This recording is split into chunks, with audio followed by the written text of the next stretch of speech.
seolah-olah yang memanfaatkan Perlinsos atau Bansos ini adalah menteri-menteri yang partainya terasosiasi dengan paslon 02. Terima kasih yang mulia Pak Ketua.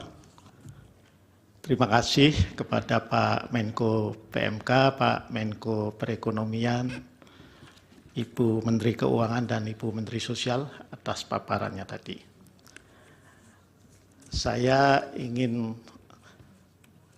melakukan beberapa pendalaman untuk keperluan yang tadi telah disampaikan oleh Yang Mulia Prof. Arief Hidayat, karena memang Mahkamah harus menjawab apa yang didalilkan oleh para pemohon PHPU nomor 1 dari paslon 01 dan pemohon PHPU nomor 2 dari paslon 03. Karena itu ada sejumlah hal yang memang perlu didalami untuk menjadi pengayaan bagi Mahkamah di dalam nanti menyiapkan pertimbangan hukum yang akan menjadi dasar dari putusan Mahkamah.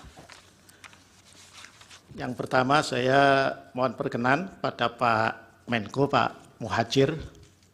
Ini saya agak grogi ini kalau ngadepi Pak Muhadjir ini, karena tenang menghanyutkan. Saya ingin memulai dari kerangka hukum tentang Bansos ini. Dari kerangka peraturan teknis. Ada peraturan Menteri Keuangan nomor 254 tahun 2015 tentang belanja bantuan sosial pada kementerian negara dan lembaga yang kemudian diubah dengan PMK nomor 228 tahun 2016. Ya. Ada juga peraturan Presiden yang tadi juga disinggung oleh Ibu Menteri Sosial, Perpres nomor 63 tahun 2017 tentang penyaluran bantuan sosial non tunai. Nah, dari kedua peraturan ini yang tadi juga telah Pak Menko PMK, Pak Menko Perekonomian dan Ibu Menkyu dan Bu Mensos paparkan tadi, bahwa Bansos ini merupakan program ya, TUSI juga, tugas dan fungsi lintas kementerian dan lembaga. Nah, saya mohon penjelasan mungkin dari Pak Menko PMK atau Pak Menko Perekonomian, ya, itu agar kementerian dan lembaga mana saja yang melaksanakan program atau TUSI, tugas fungsi dari baik Perlinsos atau utamanya adalah Bansos. Itu. Karena ini agar jelas.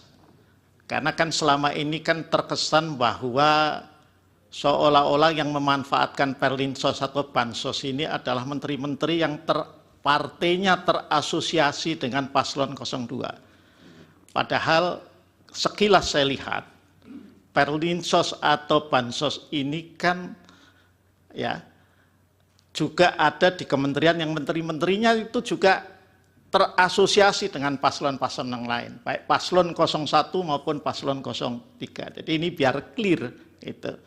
Termasuk yang tadi disinggung oleh Bu Menteri Keuangan, ada juga program perlindungan sosial yang berupa BLT dana desa yang anggarannya diambil dari bagian TKD, ya, transfer ke daerah. Nah itu. Yang kedua untuk Pak Muhadjir, saya membaca di Perpres nomor 63 tahun 2017 di pasal 14 itu dibentuk tim pengendali pelaksana penyaluran bansos yang anggotanya begitu banyak menteri, ya, begitu banyak menteri. Saya tidak tahu apakah menteri-menteri ini itu juga yang kementerian dan lembaganya, tidak hanya menteri dan lembaganya ini mendapatkan program atau memiliki TUSI bansos itu tadi. Ya, mohon penjelasan tentang pengendalian yang telah dilakukan. Nah, yang berikutnya ini mungkin pertanyaan untuk Bu Menteri Keuangan, karena beliau yang paling sibuk kalau sudah soal APBN, saya kira. Ya, saya ingin membandingkan Bu Menkyu, ya, antara Undang-Undang Nomor 19 Tahun 2023 tentang APBN tahun anggaran 2024 dan Undang-Undang Nomor 28 Tahun 2002 tentang APBN tahun anggaran 2023. Ini ada pertanyaan ya yang dalam sidang-sidang kemarin itu juga muncul. Mengapa setelah COVID, justru pandemi COVID dinyatakan berakhir, tetapi Perlinsos termasuk bansosnya itu naik?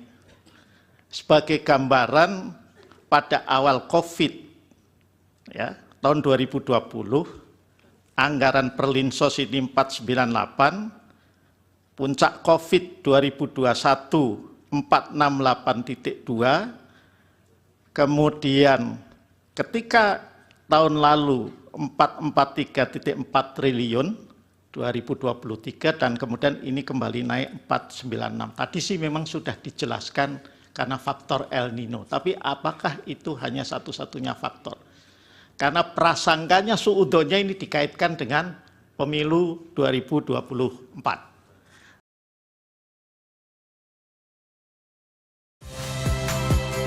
Saya Nitya Anissa, saksikan program-program Kompas TV melalui siaran digital, pay TV, dan media streaming lainnya. Kompas TV, independen, terpercaya.